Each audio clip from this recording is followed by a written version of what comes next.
To hard reset AirPods Pro 3, first of all, you have to make sure that you input both of them properly inside the charging case. You will have to close this case and also make sure that you have enough battery to perform a reset. So around at least like 5 or 10%.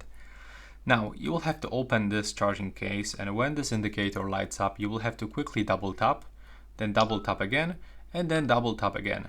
After 3 double tap, okay.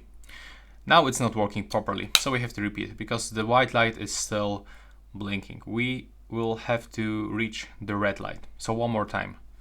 Double tap, double tap, double tap, and double tap. Now take a look on the light.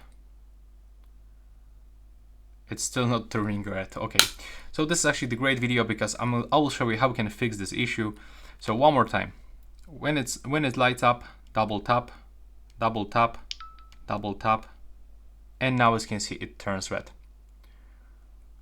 So in the most videos you can see that it goes successfully, but as you can see in this one we tried for like 3 or 4 times, and at the last time it actually starts blinking red.